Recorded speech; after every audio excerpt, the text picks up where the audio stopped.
Hello friends, దేవుని కృప వల్ల అయ్యగారు అమ్మగారు మీ అందరికీ దేవుని యొక్క విలువైన ప్రసంగములు స్వయంగా రాసినవి మీకు అందచేయాలని కోరుకుంటున్నాను. మా పుస్తకంలో సిలువ ధ్యాన ప్రసంగములు 83 ప్రసంగములు, క్రిస్మస్ ప్రసంగములు 50 ప్రసంగములు, బైబిల్లోని స్త్రీల ప్రసంగములు 72 ప్రసంగములు, మోషే సుఖోపవాస ప్రసంగములు 63 ప్రసంగములు. ఈ పుస్తకములు అయ్యగారు అమ్మగారు స్వయంగా రాసినవి మీ అందరికీ అందాలని కోరుకుంటున్నాము. మా పుస్తకములు కావాల్సిన వారు కాంటాక్ట్ అవ్వాల్సిన numbers: Bapatla reverend doctor P Jayapal గారు, phone number 9866412025. Guntur doctor P Prasad Rao గారు, ఫోన్ నెంబర్ 9413685994 అండ్ 9705789407.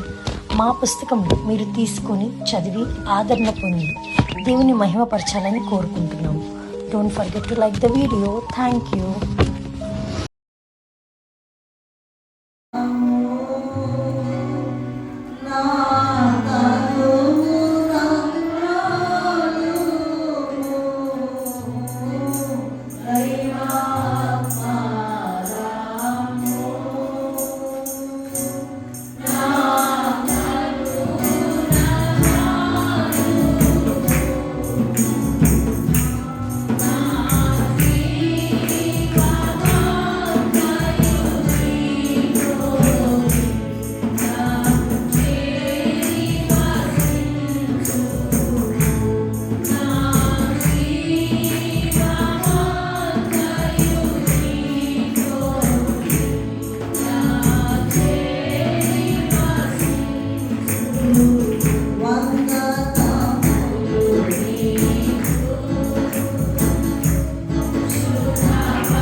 నిర్గమకాండము 30వ అధ్యాయము ఒక వచనం మాత్రమే చదువుకున్నాం. మధ్యలో చాలా ఉంటాయి కనుక ఒక్క వచనం మాత్రమే చదువుకున్నాం.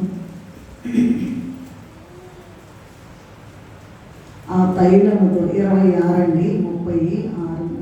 అధ్యాయము నిర్గమకాండము 26వ వచనము అంతా ఉంది, కానీ ఒక్క వచనమే చదువుతుంది.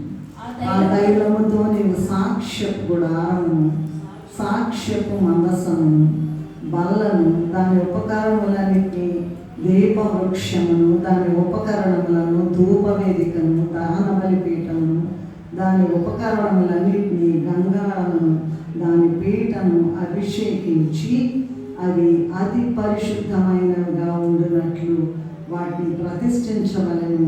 వాటిని తగులు ప్రతి వస్తువు ప్రతిష్ఠితమగును. మరియు అహరోనును అతని కుమారులను నాకు యాజకులై ఉండునట్లు నీవు వారిని అభిషేకించి ప్రతిష్ఠింపవలెను. చిన్న ప్రార్థన చేస్తాను. మమ్మల్ని మిక్కిలిగా ప్రేమించిన మా తండ్రి, నీకు చేతులెత్తి నమస్కరిస్తూ ఉన్నాము, సాష్టాంగ నమస్కారాలు చెల్లిస్తూ ఉన్నాము. మంటి పురుగులమైన మేము మంటిలో పుట్టి మంటిలో బ్రతుకుచుండగా, పాపములో పుట్టి నరకమునకు వెళ్ళడానికి సిద్ధంగా ఉండగా, మీరే దిగి వచ్చి మా పక్షంగా తండ్రి అయిన దేవుడు ఆయన మిమ్ములను పంపించి మమ్ములను అభిషేకించడం ద్వారా మమ్ములను పరిశుద్ధపరచి పవిత్రపరచి అభిషేకించి మీరు ఎలా మరణాన్ని తిరిగి జయించి ఆయన తిరిగి లేచి ప్రభువా పరలోకము చేరారు, ఆ విధముగా మేమందరము కూడా పరిశుద్ధ పరచబడి ప్రతిష్ఠించబడి పరిశుద్ధులముగా మారి అభిషేకించబడిన వారమై మేఘ మధ్యములో నాయన మహాకాశములో నాయన మహామేఘములో ప్రభువ నిన్ను ఎదుర్కొని యుగ యుగాలు నీతో నివసించడానికి మాకు నాయన మీరు ఇచ్చినటువంటి గొప్ప నాయన తండ్రి అవకాశమును బట్టి నీకు నమస్కారాలు చెల్లిస్తూ మీరే వచ్చి మాతో మాట్లాడమని వచ్చి వేసిన యేసయ్య అది పరిశుద్ధ నామములో ఎంతో వినయంతో వేడుకొని ప్రార్థిస్తూ ఉన్నాము తండ్రి.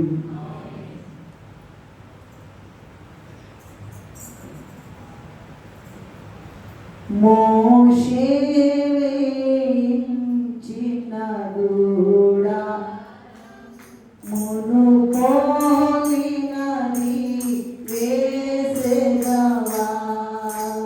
మోషే వేయించిన దూడ మునుకోలినది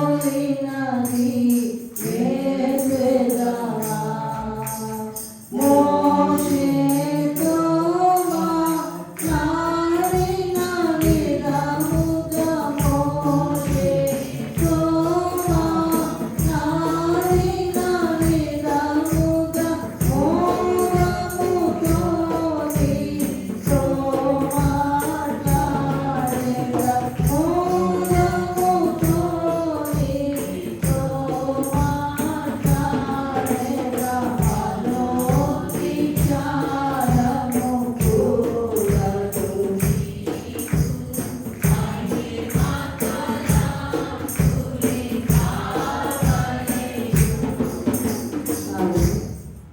ఈ దినం ఏంటండి? పండుగ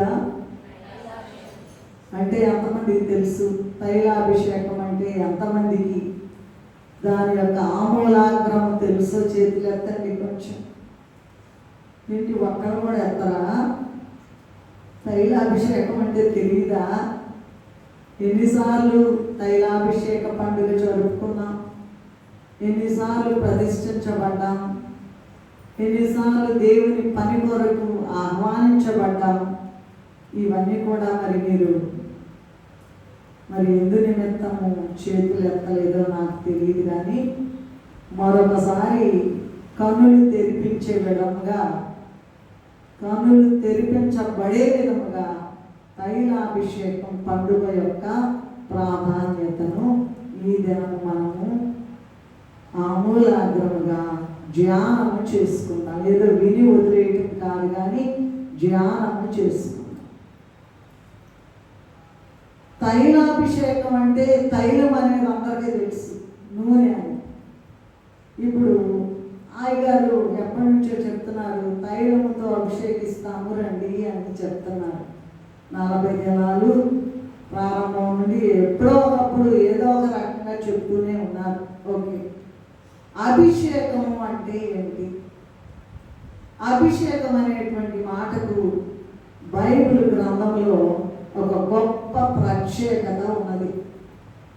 ఏంటి అభిషేకం అంటే? కొట్టిపారేద్దామా, అదే ఉండాలి అనుకుందామా అంటే కుదరదండి. అదే కావాలి ఇప్పుడు. అది లేకపోతే మనకి పొట్టగతులు ఉండవు.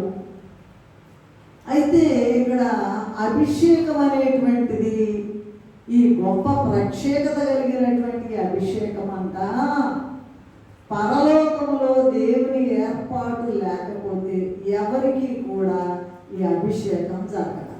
తెలుసా మీకు? పరలోకం మనందరం ఎందుకు వచ్చామో తెలుసా? బాపట్ల పట్టణంలో ఉన్న వాళ్ళందరూ ఎందుకు రాలేదు చెప్తారా? ఏర్పాటు లేదు. ఏర్పాటులో ఉన్నవారిని మాత్రమే ఎలా ఒక చోట ఏదో ఒక రకంగా, ఫర్ ఎగ్జాంపుల్ ఇప్పుడు కీషు గారి కొడుకు సౌలు రాజన్నారు అనుకోండి, గాడిదలు పోయినాయి అంట, వెతుక్కు రావడానికి వెళ్ళాడు. ఆ తర్వాత ఆయన ఇక్కడికి వచ్చేసి అందరితో కలిసి అభిషేకం పొందుకున్నాడు సౌలు రాజు గారు. ఓకే, అలాగే దావీదు గారు కూడా గొర్రెలు కాయడానికి వెళ్తే ఈ యెషయా గారు, అయ్యా అందరూ ఉన్నారు, సమూయేలు గారు దావీదు మహారాజుని అభిషేకించడానికి వెళ్తే అందరినీ పిలవమన్నారు, పిలిచారు. అందరూ ఉన్నారంటే అందరూ ఉన్నారయ్యా అన్నారు.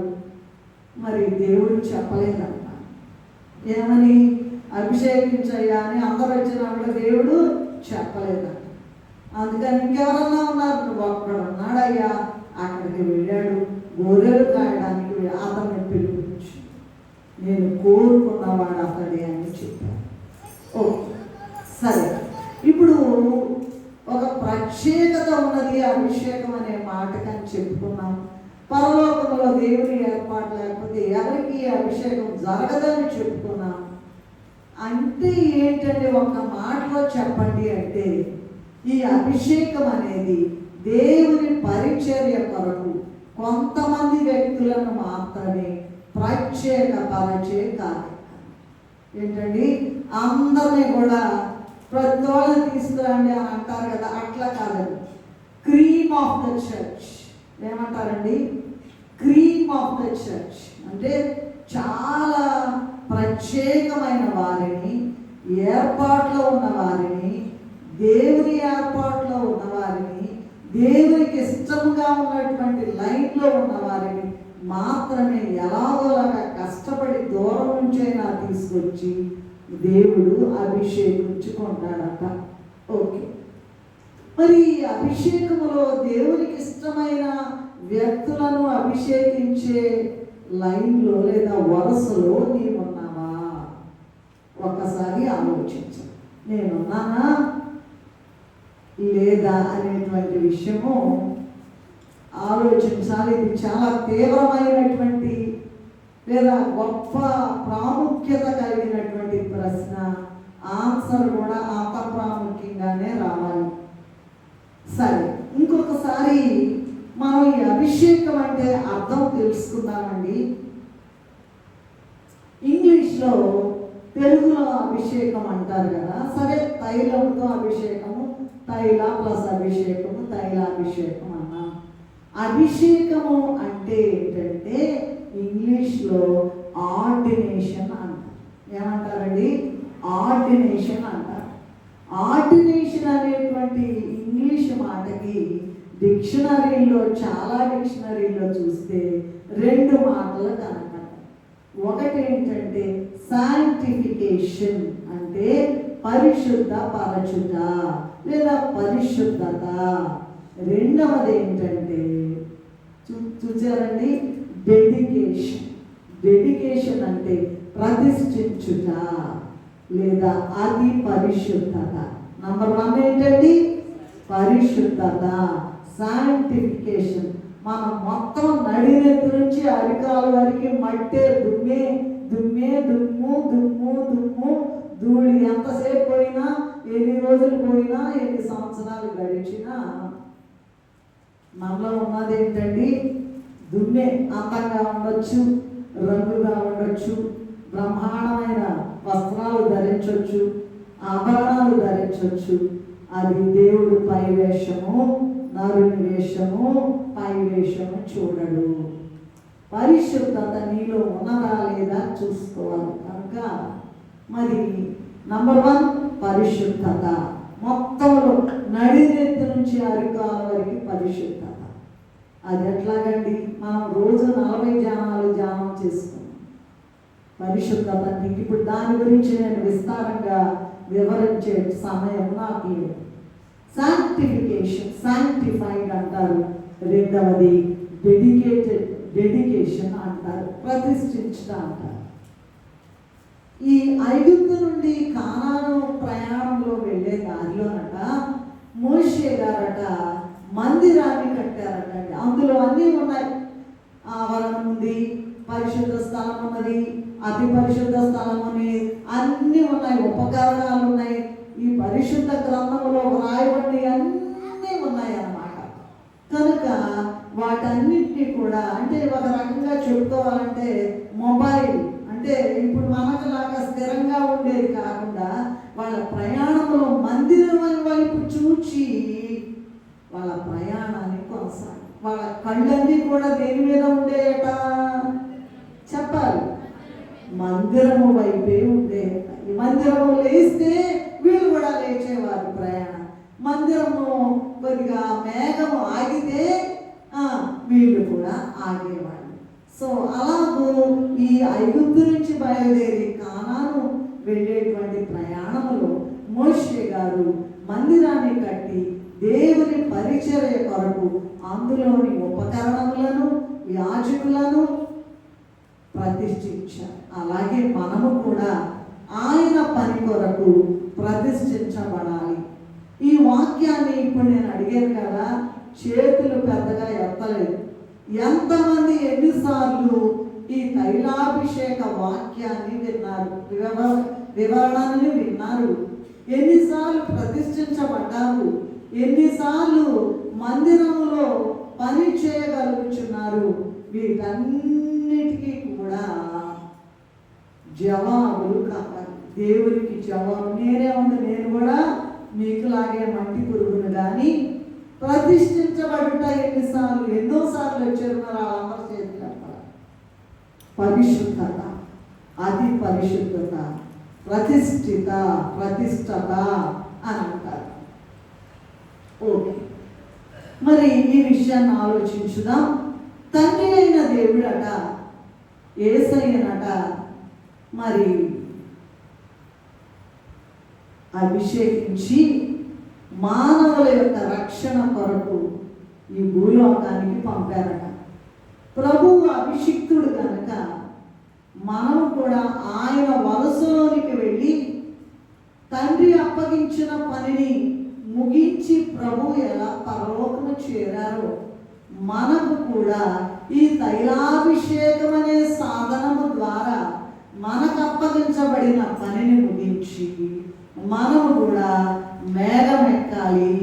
ఏంటండి, మనము కూడా ఏంటి ఇచ్చారు?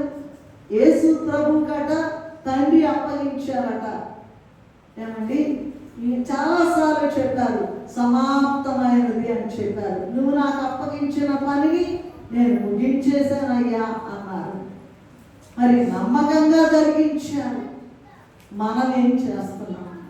కాలం వృధా చేస్తున్నామా? మరి భూలోకంలో కలిసిపోయామా?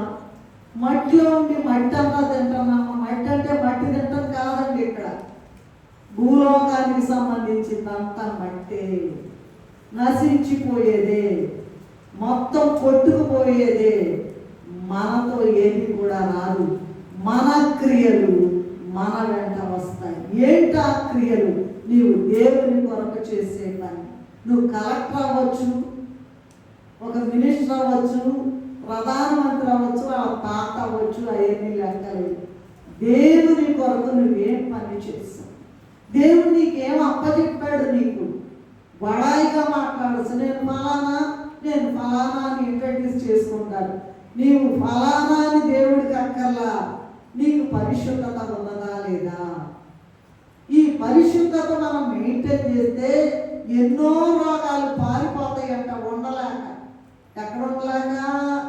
మనలో ఉండక. ఎవరికి వాళ్ళు పరిశీలించు. పాపము చేస్తే రోగం వస్తుందంట.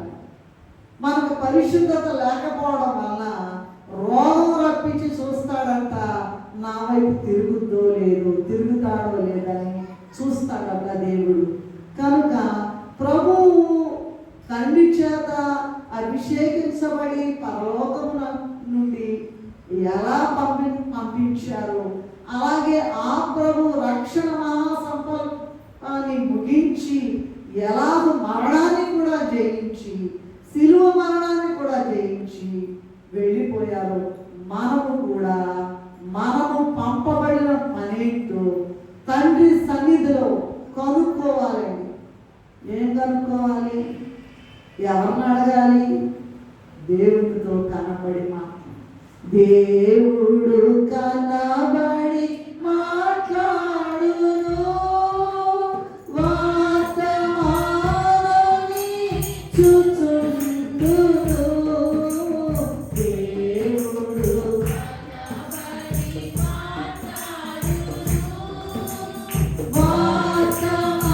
వాస్తవాన్ని చూచుండును. ప్రభు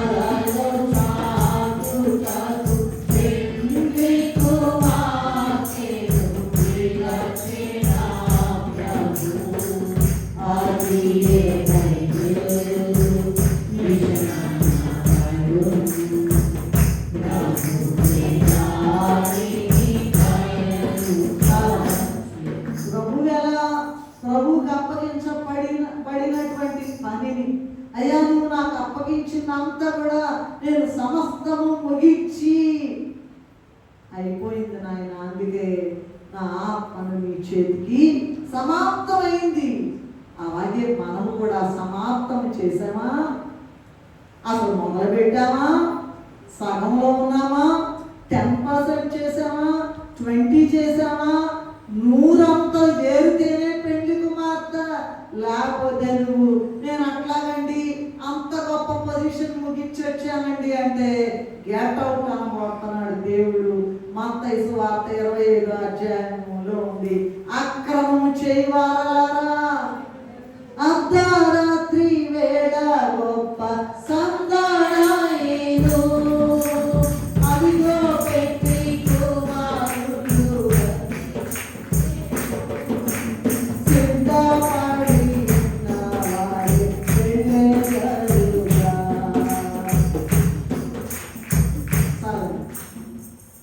ఆ భాగ్యం పోగొట్టుకోకూడదని చెప్తున్నా.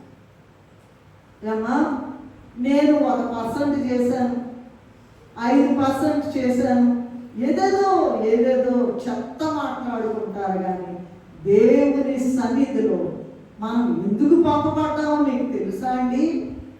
మన శిరస్సు నుంచి సిరిపాదముల వరకు ఉన్న అవయవాలన్నీ దేవుని కొరకే, నా కొరకు కాదు, నీ కొరకు కాదు, ఎవరి కొరకో కాదు, తల్లిదండ్రుల కొరకు కాదు, బిడ్డల కొరకు కాదు, బంధువుల కొరకు కాదు, కేవలము దేవునితో పంపబడ్డాము.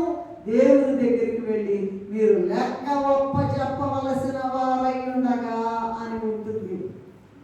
ప్రతి ఒక్కడు కూడా నిలబడాలి. అయ్యా నాకు కుదరలేదయ్యా, నాకు లీవ్ లేదయ్యా, నాకు అది లేదయ్యా. నీకు ఉద్యోగస్తులను అంటబెట్టండి. ఇళ్ళకాడలు కూడా నాకు కాళ్ళు నొప్పులు, ఏడు నొప్పులు, ఆ నొప్పులు, ఈ నొప్పులు ఎందుకు వచ్చినాయో తెలుసా? నీ యొక్క అవిధేయత వలన, నా యొక్క అవిధేయత వలన. ఆ రోగాలు పోవాలంటే నీవు పరిశుద్ధపరచబడాలి. అదే తైలాభిషేకం యొక్క ప్రాధాన్యత. ఓకే, ఈ అభిషేకం అండి రకరకాలుగా ఉంటుందండి. అందరిది ఒకటిగా ఉండదు.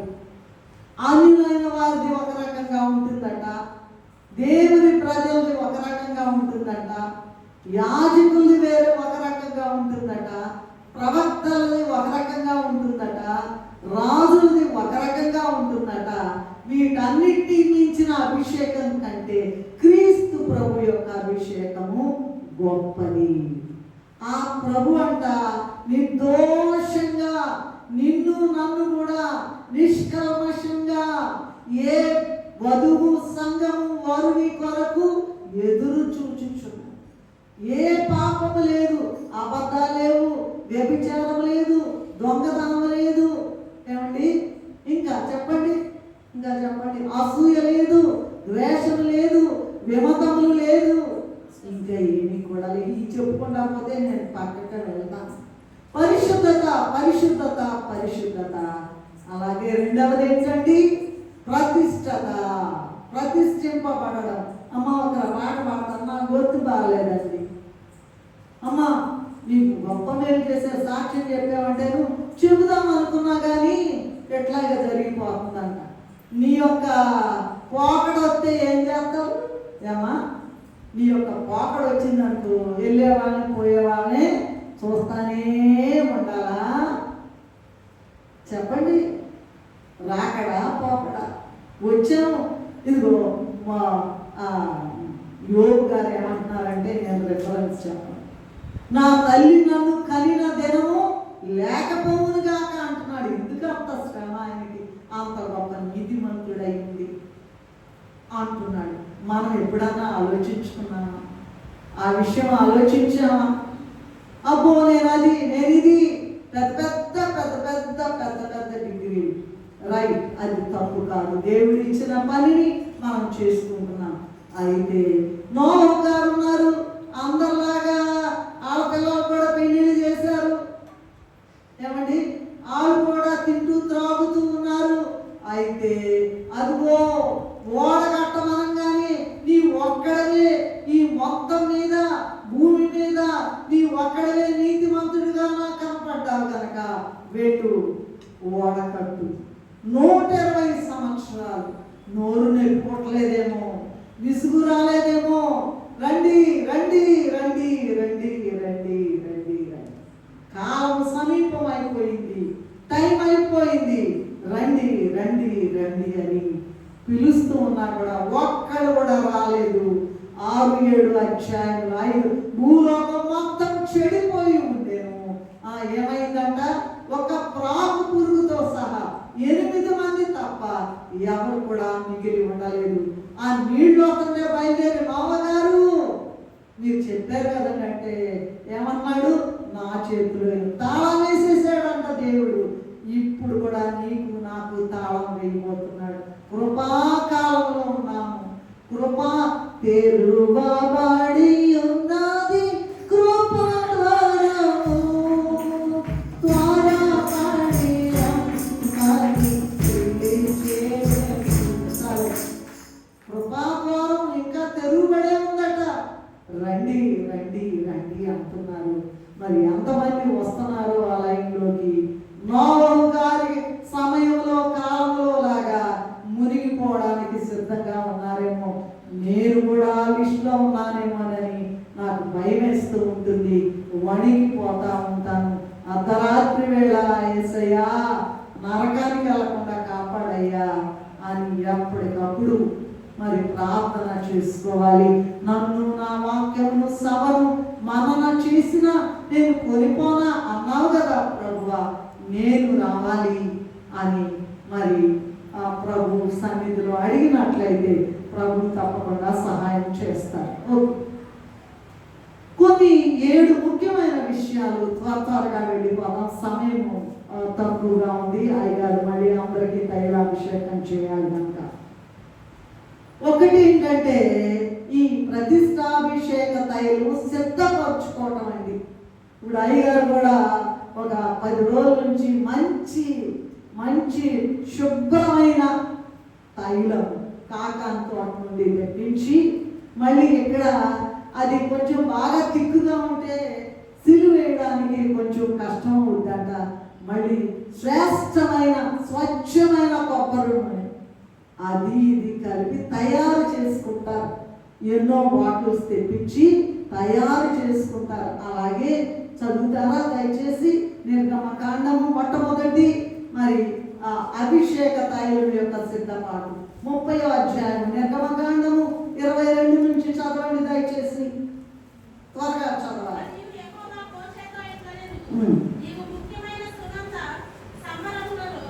మనం చదువుతాను రండి.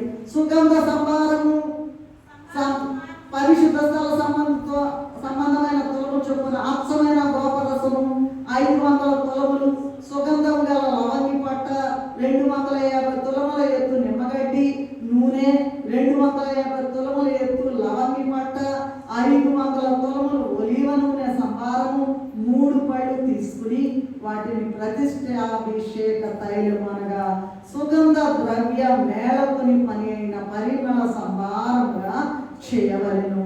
అది ప్రతిష్టాభిషేక తైలం అగును. అలాగూ ప్రతిష్టాభిషేక తైలము సిద్ధం చేసుకోవడం అనేటువంటిది అది యాజకుల యొక్క పని. దాని కొరకు ప్రభువా నేను కూడా తైలాభిషేక గొడుగు కిందకి రావాలయ్యా, నేను ఒక అడుగు వేస్తే పారిపోవడం అంటే ఇక అవకాశం ఉండదు, వెళ్ళిపోతాను కనుక నన్ను క్షమించయ్యాని సిద్ధపడాలి. ముందు నుంచే సిద్ధపాటు ఉండాలి. అందరిలాగా మనం కూడా వేసారులే అంటే కుదరదండి. దేవుడే అయ్యగారు దేవదాస్ అయ్యగారు ఏమి రాశారంటే, భూలోకంలోనంట యాజకులైన వారు తైలాన్ని పోసి అభిషేకిస్తారట. ఎవరైతే జ్ఞానంలో కన్నీటితో ప్రభువా నన్ను అభిషేకించని ఆశతో ఎవరు అడుగుతారో ప్రభువే వచ్చి మిమ్మల్ని అభిషేకించే దృశ్యాన్ని మీరు చూడవచ్చు అని దేవదాసయ్య గారు రాశారు. డైరెక్ట్గా ప్రభు కనపడతారు. మనకు కనపడేది యాజకులైన వారు మాత్రమే. కానీ తైలాభిషేకం చేసేటప్పుడట చెప్పాం కదండి, ఏం చెప్పాము? పరలోక ఏర్పాటు లేదే తైలాభిషేకం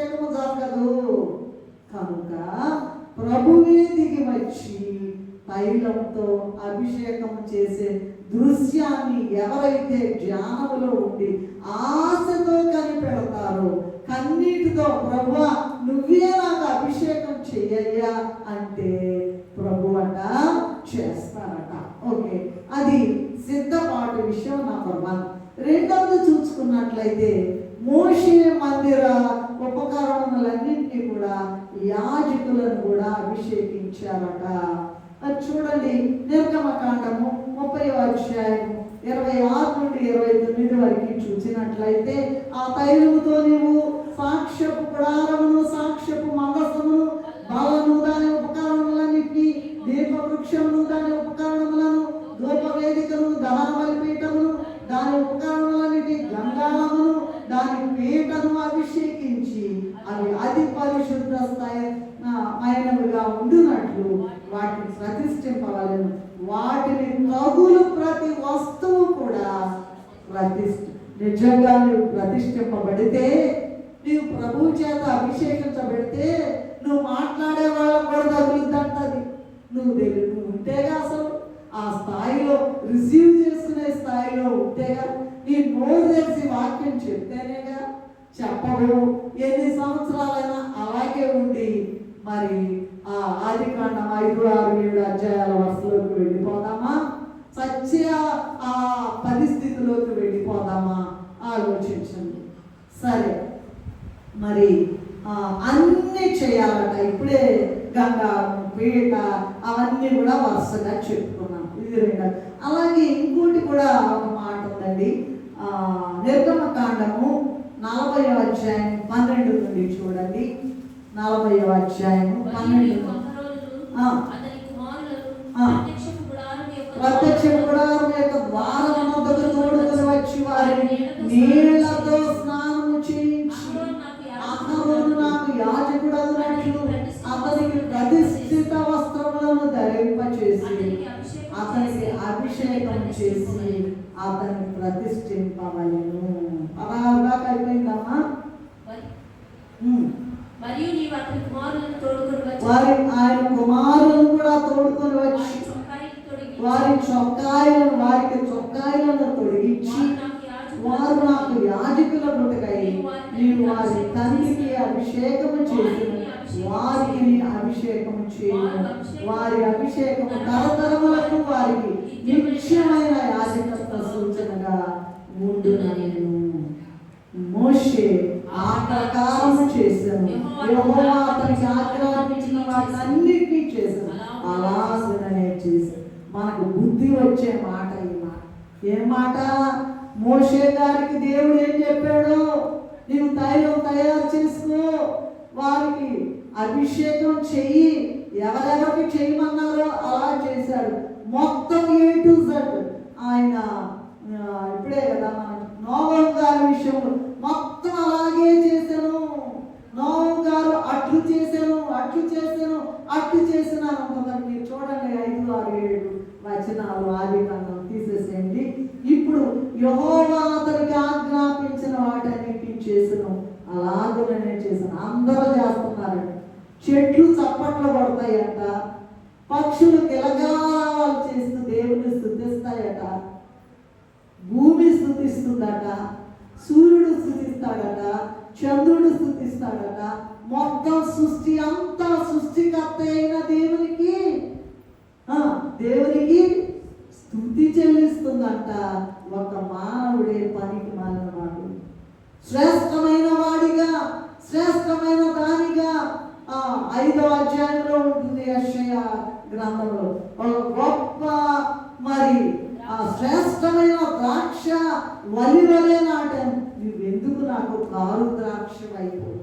ఎందుకంటే ఇష్టం వచ్చినట్టు మన అవయవాలకు మన ఇష్టం వచ్చింది అప్పు చెప్పుకుని, నీ ఇష్టం వచ్చినట్టు నడు, నీ ఇష్టం వచ్చినట్టు ఆలోచించు, నీ ఇష్టం వచ్చినట్టుగా పనులు చేసుకోమని చెప్పినప్పుడు అదేం చేస్తుంది? శరీరము అసలు మనల్ని పరలోకానికి వెళ్లకుండా చేసేది శరీరం అని అనేక సార్లు ఇలా చెప్తూ ఉంటారు.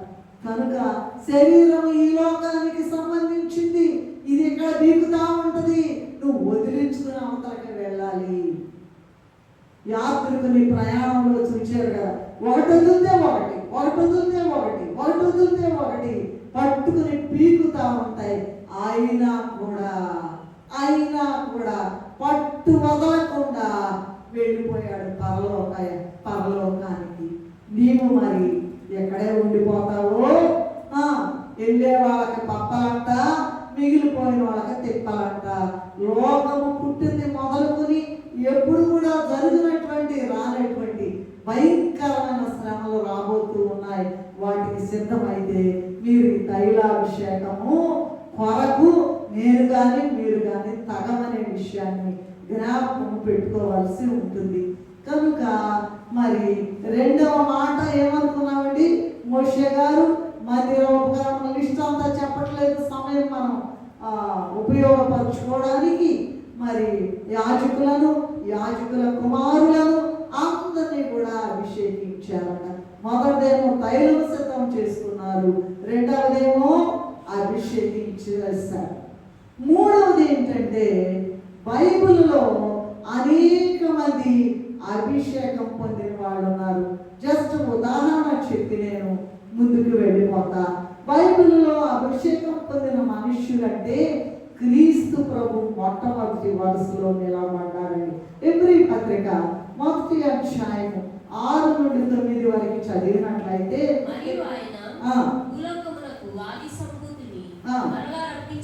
మరలా రప్పించిన దేవుని దూతలను నమస్కారం చేయవాలని అయ్యా నమస్కారం పెట్టండి అయ్యా, ఆయన సర్వాధికారి, సర్వలోక సృష్టికర్త, మొత్తం ఆయనదే. ఎవడో లెక్క చేయట్లా. లెక్క చేస్తే పశువుల పాక ఎందుకంటే ఆయనకి ఇచ్చేది? ఏమా పశువుల పాక? ఎంత పేదోళ్ళు కూడా కనీసం మొలక మాంసము ఏదో ఒకటి వేస్తారు, ఒక చెక్క బల్లన్నా వేస్తారు. ఏదీ లేదండి. చదవండి అమ్మ. తన దూతలను వాయువులుగాను అగ్నిజ్వాలలుగాను చేసుకున్నవాడు అని తన దూతలను గురించి చెప్పుచున్నాడు గాని తన కుమారుని గురించి అయితే దేవా నీ సింహాసనం నిరంతరం నిలుచున్నది, రాజధాని న్యాయార్థమైనది, నీవు నీతిని ప్రేమించితివి, దుర్నీతిని ద్వేషించితివి. అందుచేత దేవుడు నీ తోడి వారి కంటే నిన్ను హెచ్చించున్నట్లుగా ఆనంద తైలముతో అభిషేకించి ఉన్నారు. కనుక యేసుక్రీస్తు ప్రభు ప్రధాన యాజకునిగా మానవ శరీరం ధరించి అభిషేకం పొందారు. అంతేకాదు ఆయన భూలోకానికి ఆది సంభూతునిగా వచ్చారు కనుక ఆయనను ఆనంద తైలముతో తండ్రి అభిషేకించి ఉన్నారు. ఓకే. అలాగే ఇక్కడ ఈ విషయము అపోస్తలుల కార్యం 10వ అధ్యాయం 36 నుండి 39 వరకు చూడొచ్చు. ఎందుకంటే యోహాను గారు ఆయనకి బాప్తిసం ఇచ్చేటప్పుడు యేసును పరిశుద్ధాత్మతోను శక్తితోను అభిషేకించారనే విషయం ఉన్నది. అలాగే అపోస్తలుల కార్యం 4వ అధ్యాయం 28వ వచనంలో కూడా యేసు క్రీస్తు యొక్క అభిషేక విషయము రాయబడి ఉన్నది. రెండవది చూసినట్లయితే అంటే మనము ఆ బైబిల్లో పొందిన ఎవరెవరు అభిషేకం పొందారా ఊరికినే తెలుసుకుందామంటే ఆ విషయం మనం ధ్యానం చేసుకుంటున్నాం. మొట్టమొదటిది నంబర్ 1 యేసయ్య క్రీస్తు ప్రభు. రెండవది ప్రధాన యాజకుడు. నిర్గమకాండము 40వ అధ్యాయం 13వ వచనంలో చూసినట్లయితే నిర్గమ 40:13 చదవండి. అహరోను నాకు యాజకుడు అగినట్లు అతనికి ప్రతిష్ఠిత వస్త్రములు ధరింపజేసి అతనికి అభిషేకము చేసి అతని ప్రతిష్ఠింపవలెను. మరియు నీవు అతని కుమారులను తోడుకొని వచ్చి అదొకటే చాలా. నిర్గమ 29:6-7 చదువుతారా? నిర్గమ 29:6-7. అతని తల మీదుగా పాగను పెట్టి ఆ పాగ మీద పరిశుద్ధ కిరీటం ఉంచి అభిషేక తైలము తీసుకొని అతని తల మీద పోసి అతన్ని అభిషేకింపవలెను. అతన్ని అభిషేకించాలి. సరే, క్రీస్తు ప్రభు అయిపోయారు, ప్రధాన యాజకుడు అయిపోయారు. మూడవది ఏంటంటే యాజకులైన వారు. నిర్గమకాండము 30వ అధ్యాయము 30వ వచనం చదువుకుందాము. 30 చదవండి. మరియు నిర్గమకాండం అతని కుమారులు నాకు యాజకులైండునట్లు ఆ. నీవు వారిని అభిషేకించి ప్రతిష్ఠించు. ప్రతిష్ఠింపబడింది. క్రీస్తు ప్రభు అయ్యారు అందరికన్నా గొప్ప ప్రధాన యాజకుడు. అన్ని లోకాలకి ప్రధాన యాజకుడు యేసు ప్రభువే. తర్వాత ప్రధాన యాజకుడిగా అహరోన్ని ప్రతిష్ఠించారు, యాజకులుగా ఆయన కుమారులను ప్రతిష్ఠించారు. ఓకే, కొంతమందిని ప్రవక్తలుగా అభిషేకించారట. మొదటి రాజుల గ్రంథం 19వ అధ్యాయము 16వ వచనం చూసుకుందాం. మొదటి రాజులు 19:16. ఇశ్రాయేలు వారి మీద నిషి కుమారుడైన యెహూకు పట్టాభిషేకము చేయు. నీకు మారుగా ప్రవక్త అయ్యుండుటకు అబెల్ మెలెహోలాము వాడైన షాపాతు కుమారుడైన ఎలీషాకు అభిషేకము చేయు. నింషి కుమారుడైన యెహూకు పట్టాభిషేకం చేయాలట. నీకు మారుగా ప్రవక్త అయ్యుండుటకు అబెల్ మెహోలా వాడైన షాపాతు కుమారుడైన ఎలీషాకు. ఇది ఏలియా గారు చేసినటువంటి అభిషేకము. దేవుడైన యెహోవా ఏలియాకు సెలవిచ్చినదేమనగా నీకు మారుగా ప్రవక్త అయ్యుండుటకు ఎలీషాని నియమించమని చెప్పారు. అలాగే మొదటి సమూయేలు 2వ అధ్యాయం 35-36 చదువుకుందాం. ఎందుకంటే ఒక ఆమూలాగ్రంగా మనకి ఈ అభిషేకం సంగతి తెలియాలి కనుక మొదటి సమూయేలు తరువాత నమ్మకమైన ఒక యాజకుని నేను నియమించను. అతడు నా యోచనను బట్టి నాకు అనుకూలముగా యాజకత్వము చాలా సమూయేలు గారి గురించి రాయబడి ఉన్నది. గొప్ప ప్రవక్త అన్నమాట సమూయేలు గారు. రైట్. తర్వాత రాజులను కూడా అభిషేకం చేస్తారటండి. మొదటి సమూయేలు 10వ అధ్యాయము 1వ వచనం చదివినట్లయితే మొట్టమొదట సౌలు పట్టుకొని సౌలు తల మీద తైలం పోసి ముద్దు పెట్టుకుని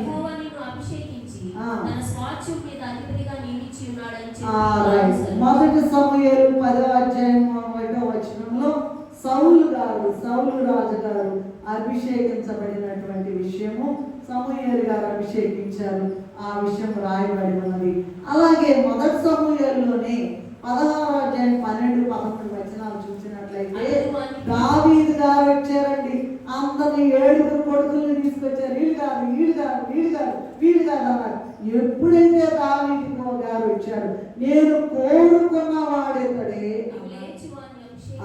చాలు ఏమండి, మనం కూర్చున్న వాళ్ళందరితో ఇంక్లూడింగ్ నాతో కూడా మనం దేవుడు కోరుకున్న వాళ్ళలో ఉన్నామా లేదా?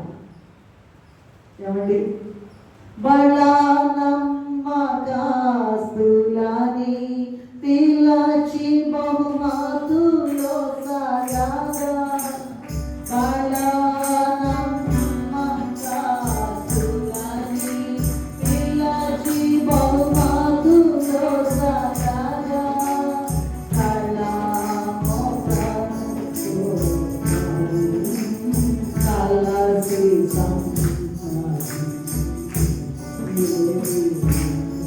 ఏ దినమో తెలియదుగా యేసు ప్రభుని రాకడా కాదనక ఇక కాచుకొని సదా అని రాశారు. ఇవాళ కాదు వస్తున్నారని నువ్వు చెప్పారు. ఎన్నో 100 ఏళ్ళు అయిపోయింది, 1000 ఏళ్ళు అయిపోయింది. ఇంకేంటండి వచ్చేది? నీకు ఎట్లా పోవాల్సిందే. ఎట్లా పోయి ఎక్కడ పోతావు నువ్వు? మట్టిలోకి పోవడమే. తద్వారా నిత్య నరకానికి వెళ్ళాలి. అలా లేకుండా ఉండడానికి, అలా పోకుండా ఉండడానికి, నరకానికి పోకుండా ఉండడానికి నిన్ను ఈ దినము నన్ను కూడా తైలాభిషేకానికి ప్రభువు తీసుకొని వచ్చారండి. కనుక దావీదు గారు రంగానే ఇందాక చెప్పాను కదా. ఓకే, తర్వాత చెరపట్టబడిన వారు కూడా అభిషేకించబడతారట.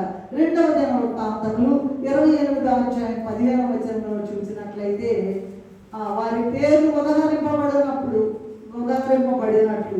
అప్పుడు లేచి చెరపట్టబడిన వారిని చేపట్టి ఏరికోకు వారిని తోడుకొని వచ్చేవి.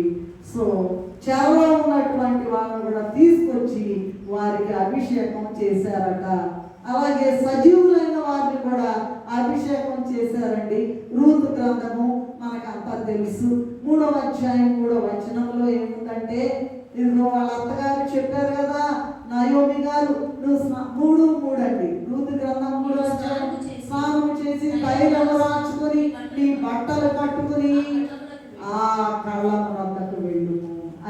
చెప్పారు.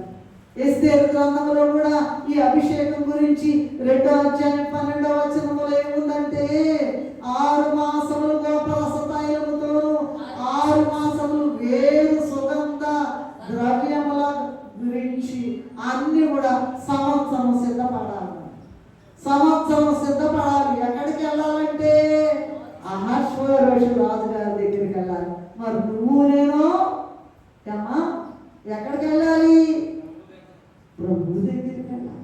ఆయన సవారి గారు ఈ మట్లో పుట్టి మట్లో వెళ్ళిన రాజుగారి దగ్గరికి సంవత్సరం సిద్ధపరిచారంట. అభిషేకం చేసి 6 నెలలేమో గోపరస్థలం అంట, 6 నెలలేమో వేరు పదార్థములు సుగంధ ద్రవ్యములతో వాళ్ళను సిద్ధపరిచి అప్పుడు రాజుగారి దగ్గరికి పంపారంట రాణిగా అభిషేకించబడడానికి.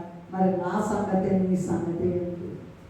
ఎన్ని చెప్పినా ఇలా మట్టిలోకి వెళ్ళిపోతాం. ఎందుకంటే మనం మట్టోళ్ళం కనుక మట్టిలోకి వెళ్ళడానికి నన్ను క్షమించాలి ఇష్టపడుతున్నాం కనుక ఎన్ని చెప్పినా సరే, ఎన్నిసార్లు చెప్పినను ఎన్నిసార్లు గద్దించినను వినని వాడు మరి తిరుగులేక హఠాత్తుగా మరణించును. సామెతల గ్రంథంలో ఎన్నిసార్లు చెప్పి చెప్పి చెప్పి చెప్పి ఆనాడు నోవహు గారు చెప్పారు, మొత్తం మునిగిపోయాడు. అదే ఉందయ్యా, ఎప్పుడైతే మునిగిపోతుందో జల ప్రళయం వచ్చి నోవహు గారు అయ్యా మమ్మల్ని నేనెవడయ్యా మమ్మల్ని క్షమించడానికి ప్రభువు తాళం వేశాడు. ఈ సమయం కూడా అయిపోయిందేమో తెలియదండి. చిన్నోళ్ళ లేదు పెద్దోళ్ళు కూడా 30 ఏళ్ళు ఆయనకి గుండె నొప్పి వచ్చిందంట, స్టంట్లు వేసారంట. ఏమండి 30 సంవత్సరాలు వయసు అనేది ఒక వయసు అంటారా? వాళ్ళు కూడా ఏంటి చదువుకుంటున్నాడు అయిపోయి, అది పెద్ద చదువు ఎంతటి చదువుకుంటున్నాడు. అబ్బాయికి వచ్చిందంట 30 ఏళ్ళు అంట. మన బ్రతుకి రేయింబవళ్ళలో వెళ్ళేటి తోవలో యేసయ్యా నేలా మనసు అయ్యయ్యో శానంబోలో ఎక్కడికయ్యా నువ్వు వెళ్ళేది? ఎక్కడికి వెళ్తున్నావయ్యా? నీ ఊరంటం కాదయ్యా, పరలోకం వెళ్తున్నాము. మన యొక్క ఊరు పరలోకం. యాత్రికులము పరదేశులము, మన పౌరత్వము పరలోకమందున్నది. రెఫరెన్స్ చెప్పట్లనే మన దృష్టి అంతా అక్కడ ఉండాలి. ఎక్కడుండే వాటి మీద అంటే ఏంటి? మంచి బట్టలు కొనుక్కోవద్దంటారా? కొనుక్కోండి. నగలు కొనుక్కోవద్దంటారా? కొనుక్కోండి. ఇల్లు కట్టుకోవద్దంటారా? కట్టుకోండి. ఉద్యోగం చేయొద్దంటారా? చేయండి. అయితే నీ యొక్క దృష్టి అంతా కూడా పరలోకం మీద ఉండాలి. ఎట్లయినా ఎప్పుడు వచ్చినా నేను రెడీ అంటనీయకున్నది అంటనుచున్నది అంటూ ఏదంటూ ఉద్యోగంలో ఉన్నది అనుకోకూడదంట. చదువుకుంటుంటే మాట్లాడే మాటలు అంటుకోకూడదంట. ఏమో మన శరీరానికి అంటుకోకూడదు. ఎక్కడ కూడా అంతే. సంఘంలో ప్రేమగా ఉండండి అమ్మా. దేవుడు ప్రేమయ్య ఉన్నాడు కదా. అందరూ కూడా ఒక ఇంట్లో కుటుంబంలాగా ఉన్నాడంటే ఆమె మీద ఈమె, ఈయన మీద ఆమె, ఎల్లి మీద పిల్లి, పిల్లి మీద ఎల్లి, ఏంటండి ఈ తూర్యులు చెప్పుకోవడంతోనే మన బ్రతుకంతా అయిపోతాం. అది దేవుని నామానికి అన్యాయం. అది చాలా దేవుని నామానికి అవమానకరమది. నీవు బైబిల్ మిషన్ బిడ్డగా ఉండి ఏం మాట్లాడుతున్నావో, ఏం ఆలోచిస్తున్నావో, ఎవరి మీద పితూరీలు చెప్తున్నావో, లోకంలో కలిసిపోయి ఎవరి మీద చెప్తామా అని ఆశపడుతుంటారంట జనం. అమ్మా ఏమేమి తిందామా, ఏమి తిందుమో, ఏమి త్రాగుదుమో, ఎవరి మీద చెప్పుదుమో, ఎవరిని విమర్శించుదుమో, ఎవరి మీద కారాల మిరియాలు ఉందామో, అదైపోయింది మన బతుకు. అలాగూ కాదు. అదైతే తైలాభిషేకం యొక్క ప్రయోజనం నీకు రాదండి. దయచేసి జ్ఞాపకం పెట్టుకోండి. నేను మళ్ళీ పక్కకి వెళ్ళాను. సో నెక్స్ట్ ఏంటండి, సజీవులను అభిషేకం చేశారు. తర్వాత లూకా సువార్త 7వ అధ్యాయం 44-46 చూసినట్లయితే యేసు ప్రభు ఆ స్త్రీ వైపు తిరిగి భోజనాన్ని పిలిచింది ఒక ఆమె. ఈమె అనంట కన్నీళ్లతో నా పాదములను తడిపి, దాసవార్త 7వ అధ్యాయంలో ఉంటుంది 36, 37. ఆయనకి చెప్తున్నారు ప్రభు, ఇదిగో నేను వచ్చాను కదా, నువ్వు నా కాళ్ళకి నీళ్ళు ఇవ్వలేదు. నా పాదములు ఆమె కన్నీళ్ళతో తడిపింది, నువ్వు తడపలేదు సరికదా. కాళ్ళు కడుక్కుంటే తుడుచుకోవడానికి ఆమెట తల వెంట్రుకలతో తుడిచిందట. అయ్యో మురికైపోతాయేమో అనుకోలేదట. అది గొప్ప భాగ్యంగా ఎంచుకుందంట. ప్రభువే వచ్చి వేశారు, ప్రభువే వచ్చి వేశారు. నా పాపములను తుడిచివేసిన ప్రభువే, నా కొరకు మరణించిన ప్రభువే, నా ఇబ్బంది అంతా తెలుసుకున్న ప్రభువే, నా శ్రమ అంతా అన్నిట్లో ఆదుకున్న ప్రభువే వచ్చి వేశారు. అంతకన్నా గొప్ప అతిథి ఎవరున్నారు ఈ లోకంలో అని కన్నీళ్లతో పాదములు తడిపిందట. తల వెంట్రుకలతో ఆయన పాదములను తుడిచి కాస్ట్లీయెస్ట్ పర్ఫ్యూమ్ అంట. అంతది ఎక్కడ. అందుకే యోధా ఇస్కరియోతు అన్నాడంట కదా, ఇంత ఖరీదు పెట్టామగా ఆయనకి ఎందుకు కాళ్ళకు పోయటం ఎందుకు? అది అమ్మి ఎవరికైనా బీదలకు ఇవ్వచ్చు కదా. ఆయన ఇష్టమా? ఇచ్చాము ఇష్టమాయా? మాట్లాడాయన ఇష్టమా? ఆయన ₹1 ఇస్తున్నాడా? మందిరంలో కూడా కొంతమంది ఉన్నారు, అనవసరమైన విషయాల్లో తల దూరుస్తారు. చూసేవాళ్ళు వేరే ఉన్నారు, అడ్మినిస్ట్రేషన్ చూసుకునే వాళ్ళు వేరే ఉన్నారు. నీకెందుకు? నీ సంగతి నువ్వు చూసుకో. నువ్వు ఎంతవరకు అంతవరకు ఉండు. నువ్వు మాట్లాడితే నీవు మాట్లాడిన ప్రతి మాట కూడా నీ వెంట వస్తుంది. నీవు మాట్లాడిన మాట అక్కడ రికార్డ్ అయిపోయింది. రేపు వెళ్ళినప్పుడు మొత్తం కూడా చిట్టాలు తీస్తారట, మొత్తం కూడా చిట్టాలు తీస్తారట. ఎలాగానే వీడియో విప్పుతారట. పుట్టిన దగ్గర నుంచి చచ్చేదాకా నువ్వేమేం చేసావో, ఏమేం మాట్లాడావో, ఏమేం అక్రమం చేసావో, నీ పాదములతో ఎక్కడెక్కడ తిరిగావో, నీ చేతులతో ఏం అక్రమం చేసావో, ఎవరిని ఎగతాళి చేసావో, ఎలా నువ్వు సమయాన్ని వృధా చేసావో, ఆ మొత్తం కూడా వీడియో ప్లే చేసి ఇంకా మొహం ఎక్కడ పెట్టుకుంటాం? ఏమండి, ఇదిగో ఇక్కడికి ఎక్కి రమ్మని ఆయన రొమ్మున అనుకుని ఉన్న యోహాను గారు అక్కడికి వెళ్ళగానే, ఆయన కనపడగానే ఏం చేశాడంటమ్మా? ఒక్క దెబ్బకు పడిపోయాడంట. ఆ వెలుగుకి తట్టుకోలేక, ఆ వెలుగుకి తట్టుకోలేక, ఆ శక్తికి తట్టుకోలేక నువ్వేం చేయాలి? ఇక్కడ భూలోకంలో ఉండగానే, భూలోకంలో ఉన్న భక్తులే శ్రేష్ఠులు, వారు నాకు కేవలం ఇష్టలు అన్నారు కదా.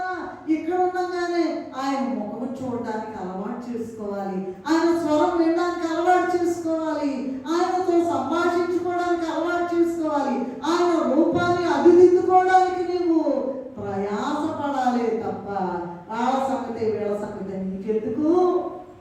ఏమా అలాగూ ఉంటే ఇవి చూడండి, అతిథి వస్తేనంట, వచ్చిన ఆయన అసలు ఆయన పిలిచిన ఆయన పట్టించుకోలేదంట. ఈయన మాత్రము అమ్మా కన్నీటితో పాదాలు కడిగిందంట. ఏమా ఎన్ని నీళ్ళు కావాలంటే పాదాలు కడగాలంటే ఒక బొట్టు సరిపోతా? పద్దాకా చెప్తానే ఉంటున్నాము. అయ్యగారు చెప్తున్నారు ఏంటంటే అసలు ఒక బొట్టు కూడా రాదు. ఎందుకంటే కఠినమైన శిల, కఠినమైన శిల. అందుకే బండలో నుంచి నీకు నీళ్లు రప్పించాలా ద్రోహులారా అన్నారు. ఆ మాటను బట్టి మోషే కానాను చేరలేదు. మిమ్మల్ని బట్టియే కదా, మిమ్మల్ని బట్టియే కదా అని మోషే గారు అంటారు. నువ్వు ఇంకా మరోసారి అడిగాడంట, నువ్వు మళ్ళీ మాట్లాడొద్దన్నాను. ఏమా మన సంగతి, మనం అసలు సోదిలో కూడా ఉంటాం. ఏమా ఇంట్లో వాళ్ళ భార్యను కూడా గుళ్ళోకి రానిరండి, కొట్టేవాళ్ళం. మరి ఎంత దుర్మార్గది! నీ శరీరాన్ని నువ్వు ఎంతగా ప్రేమిస్తున్నావో భార్య శరీరాన్ని కూడా అంతగా ప్రేమించాలి, అందరినీ ప్రేమించాలి. నీ ఇష్టం వచ్చినట్టుగా హింసిస్తే నరకం కాచుకొని ఉంటుంది. జాగ్రత్త. కుటుంబంలో చిన్న పరలోకంలాగా ఉండాలి. బిడ్డలు కానీ, తల్లిదండ్రులు కానీ, భార్య కానీ, భర్త కానీ ఎంతో ప్రేమ ఉంటేనే అది ఒక పరలోకంగా తయారైపోయి మేఘం ఎక్కుతారు. సరేనండి. తర్వాత రోగులని కూడా అభిషేకిస్తారట. మార్కు సువార్త 6:13 ఆయన శిష్యులు అభిషేకించబడ్డారు కదండి. మరి వాళ్ళందరట అనేక దయ్యాలను వెళ్ళగొట్టుచు నూనె రాచి అనేక రోగులను స్వస్థపరచుచున్నారట. అలాగే లూకా సువార్తలో కూడా 10:34 మంచి సమయంలో ఒక ఆయన దొంగల చేత పట్టబడి అక్కడ పడవేయబడితే ఎవరు పట్టించుకోలేదంట, చూసి వెళ్ళిపోతున్నారంట. గుడ్ సమారిటన్, మంచి సమరయుడు అతన్ని చూచి జాలిపడి దగ్గరకు పోయి నూనెయు ద్రాక్ష రసం పోసి ఆయన కట్లు కట్టి ఆయన పరామర్శించినట్లుగా ఉన్నది. ఎంతమంది? చాలా మందిని చెప్పుకుంటున్నాం. 12 మంది రాసుకున్నాం. ఇప్పుడు 9 అయిపోయింది. అంతేనా? రాసుకునే వాళ్ళందరూ కరెక్ట్గానే ఉన్నారా? మీరు రాసుకుంటున్నారా? కరెక్ట్గా రాసుకున్నారా లేదా చెప్పండి. ఎన్ని అయినాయి? అభిషేకించిన వాళ్ళు ఎంతమంది అయ్యారు? 9 మంది చెప్పారు. మళ్ళా కావాలంటే చెక్ చేసుకోండి. ప్రధాన యాజకుడు, ఫస్ట్ క్రీస్తు ప్రభు, ప్రధాన యాజకుడు, యాజకులు, ప్రవక్తలు, రాజులు, చెరపట్టబడ్డవారు, సజీవులు, అలాగే అతిథులు, రోగులు వరకు వచ్చారు. ఆ తర్వాత 2 సాక్షులు కూడా తైలాభిషేకం పొందారట. అది జకర్యా గ్రంథము 4:14 చూచినట్లయితే, జకర్యా గ్రంథము 4:14 చూచినట్లయితే, అభిషేకం పొందిన వారు సర్వలోకనాథుడకు యెహోవా యొద్ద నిలువబడుచు తైలము పోయి వారయిందురు అని వ్రాయబడి ఉన్నది. జకర్యా గ్రంథము 4:14. నెక్స్ట్ 10 అయిపోయినాయి. 11వ ఏంటంటే చనిపోయిన వారిని కూడా అభిషేకిస్తారటండి. మార్కు సువార్త 14:8 ఈమె తన శక్తి కొలది చేసి నా భూస్థాపన నిమిత్తం చేసింది అని ప్రభు చెప్పారు. అలాగే మార్కు సువార్త 16:1 విశ్రాంతి దినం గడిచిపోగానే కొందరు స్త్రీలు ఆయన ఇంకా సమాధులనే ఉండాలని ఆయన కంట ఆ అత్తరు గుడ్లు అన్ని కూడా, నూనెలు అన్ని కూడా తీసుకొచ్చి మనం చేద్దామని వచ్చారట. ఎక్కడున్నారు ప్రభు? అమ్మా ఎక్కడున్నారు? లేచి వెళ్ళిపోయారండి. ఆయన ఈ మగ్దలేనే మరియు కొరకు తన ప్రోగ్రామ్ని మార్చుకున్నారు. ఆఫ్టర్ ఆల్ ఏ లేడీ. ఆయన సర్వలోక సృష్టికర్త. గొప్ప గొప్పలు ఆయనతో ఉన్నటువంటి శిష్యులు ఉన్నారు కదా, వాళ్ళకే నాయకురాలైపోయిందండి. ఈ చివరి దినాల్లో రాశారు కదా, దాన్ని ప్రకటించు స్త్రీలు గొప్ప సైన్యంగా ఉన్నారు. ఎవరు స్త్రీలు అంటే స్త్రీలే కాదండి, పురుషులు కూడా స్త్రీలే. ఒక్కడే నిన్ను సృజించిన వాడు నీకు భర్త ఉన్నాడని యెషయా గ్రంథం 54 ఉన్నది. ఓకే, తీసేయండి. చనిపోయిన వారిని కూడా అభిషేకిస్తారట. చివరిగా సువార్త సేవకులను కూడా అభిషేకిస్తారట. 2వ కొరింథీయులకు రాసిన పత్రిక 1:21 చూసినట్లయితే, మీతో కూడా క్రీస్తు, చదవండి త్వరగా.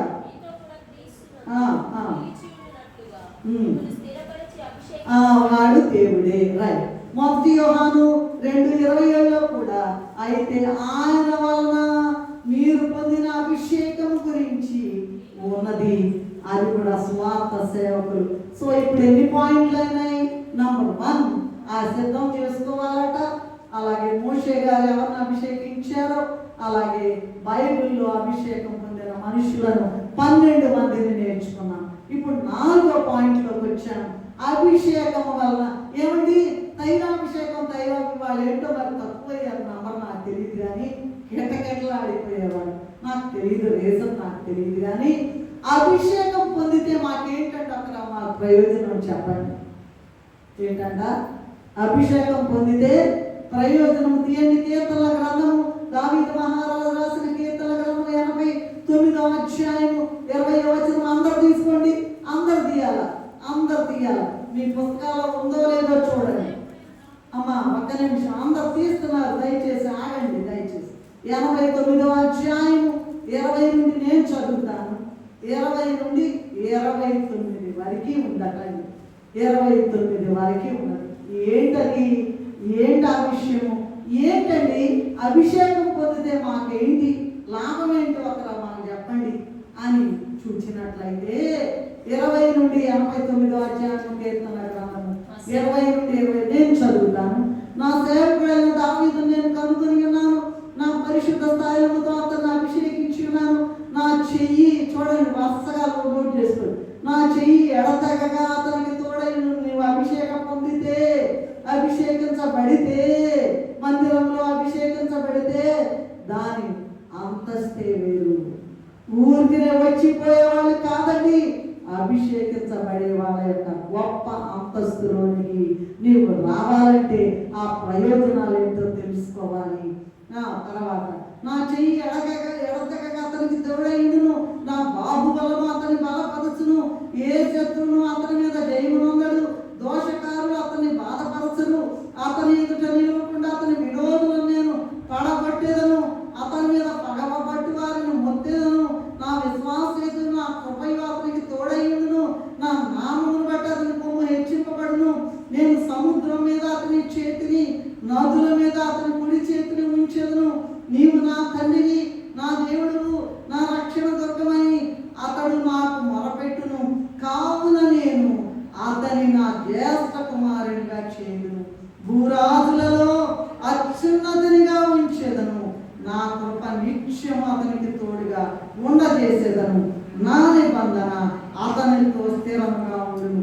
శాశ్వత కాలం వరకు అతని సంతానము, ఆకాశమున్నంత వరకు అతని సింహాసనమును నేను. చూసారా? ఒకటన్నా ఏమన్నా అర్థమైందా? ఇంటికి వెళ్ళిన తర్వాత చదువుతుంది. ఎన్ని ప్రయోజనాలు ఉన్నాయి. ఇవి అభిషేకం పొందటం వల్ల వచ్చేటువంటి లాభాలు. అలాగే యెషయా గ్రంథంలో కూడా 16:1 నుంచి 61 అధ్యాయంలో 1 నుంచి 3 చదువుతారా?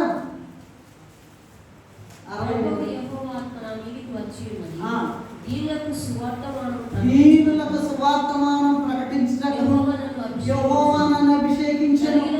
నలిగిన హృదయం గలవారిని దృఢపరచుటకు, చెరలో ఉన్న వారికి విడుదల, బంధింపబడిన వారికి ముక్తి ప్రకటించుటకు. హితవత్సరం ఎంత అంటే మేలు జరిగే అన్నమాట, మేలు జరిగే వత్సరాలు. మన దేవుని ప్రతిదండన దినమును ప్రకటించుటకు, దుఃఖాక్రాంతులందరినీ ఓదార్చుటకు, సియోనులో దుఃఖించు వారికి ఉల్లాస వస్త్రము ధరింపచేయుటకు. బూడిదకు ప్రతిగా ఏంటంట? అసలు ఏంటంటే మన ఊహకు అందదు ఆ ప్రయోజనాలు, మన ఊహకు అందవండి. అసలు ఒక్క దాంట్లో కన్నా ఉన్నామో లేదో, నా లైన్లో ఉన్నామో లేదో, ఒక్క దాంట్లో ఒక్కడైనా ఉందా నీలో నాలో దేవునికి నచ్చు? ఎవరికి వాళ్ళే యమునా తీరు అంతే. దేవుని దగ్గరికి వచ్చేవాళ్ళు ఎవరు? అందుకే ఆయన ఏడుస్తూ ఉన్నారట. ఆయన ముఖాన్ని చూచేవాళ్ళు ఎంతమంది అమ్మా? నీ ముఖము మరో అరము, నీ స్వరము మాధుర్యము, నీ పాదాలు కపరంది మయము. యేసయ్యా నా ప్రాణ ప్రియుడా, పరగలనా నిన్ను వీడి క్షణమైనా నీ ముఖము. చూచిన వాళ్ళు వర్ణిస్తూ ఉన్నారు, నువ్వు చూచావా? ఆయన స్వరాన్ని విన్నావా? ఎంత మధురమైన స్వరము విన్నావా? అయ్యన్న అక్కర్లా. ఏమా ఉద్యోగస్తులైతే మనం ఎప్పుడో చెప్తున్నారు, ఇక రిటైర్ అయిన వాళ్ళంట అక్కడెక్కడో ఎన్ఆర్ఐ ఆఫీస్ ఉంది, ఎన్జిఓస్ ఆఫీస్, అక్కడ ఎంత పెరిగింది, ఎంత తగ్గింది, డిఏలు ఎప్పుడు వస్తాయి, అది సంతోషకరమైన విషయం. పెళ్లి కాని వాళ్ళు అయితే కుదిరింది, అది సంతోషకరమైన విషయం. పిల్లలు లేని వాళ్ళు అయితే పిల్లలు పుడితే అది సంతోషకరమైన విషయం. ఇల్లు లేని వాళ్ళు అయితే ఇల్లు వస్తే సంతోషకరమైన విషయం. ఈ మంచి మాటలే, చాలా మంచి మాటలే. అయితే ప్రభు ముఖాన్ని చూడాలని కోరుకునే వాళ్ళు ఎంతమంటున్నారు? ఆయన స్వరాన్ని వినాలని కోరుకునే వాళ్ళు ఎంతమంది? అందుకేనండి నేను అభిషేకం చేస్తుంది ఆయన యొక్క ఆయన యొక్క శక్తి నీలోకి వస్తుంది. అది సరిగ్గా నువ్వు రిసీవ్ చేసుకోగలిగినట్లయితే. ఎక్కడో ఆలోచిస్తా అయ్యగారు అభిషేకం చేస్తున్నారని ఉన్నావా, మొత్తం ఒక బూడిదలో పోసిన పన్నీర్ లాగానే అయిపోతుందండి. కనుక మరి యెషయా గ్రంథంలో ఏముందండి 61:1-3 ఇప్పుడే చదువుతున్నాం కదా, అదే కదా. ఓకే, సరే. ఇర్మియా 32:20 చూడండి ఒకసారి. ఈ పాయింట్ అప్పుడు 4 పాయింట్లు ఉంటాయి. ఇర్మియా గ్రంథము 32:20 చూడండి అమ్మ దయచేసి. నీవు ఐగుప్తులో చేసినట్టు నేటి వరకు ఇశ్రాయేలు వారి మధ్యను ఇతర మనుషుల మధ్యను సూచక్రియలను మహత్కార్యములను చేయించు నేటి వలె నీకు కీర్తి తెచ్చుకొనుచున్నాను. అందరు తీసారా? ఐగుప్తు దేశంలో భయము పుట్టించు కార్యక్రమాలు ఎక్కడైనా సరే, భయము పుట్టించు క్రియలు. సముద్రం అంట పాయలైపోయిందంట, యావ సముద్రం అంటారు, దెబ్బకి పాయలైపోయి శత్రువులు రాగానే మళ్ళీ మూసుకుపోయిందంట. ఏమండి ఎన్ని తెగుళ్ళు! వాళ్ళ ఇంట్లో శవము లేని వాక్యలు కూడా లేదంట. ఏళ్ళలో ఏమా ఏమి ఒక డెక్క కూడా విలువపడలేదు. ఆ అభిషేకం పొందిన వాళ్ళకి ఇవ్వండి ప్రయోజనం, ఇవ్వండి ప్రయోజనాలు. ఆ ప్రయోజనాలు నీకు కావాలా ఏమా? ఆ ప్రయోజనాలు నీకు కావాలా?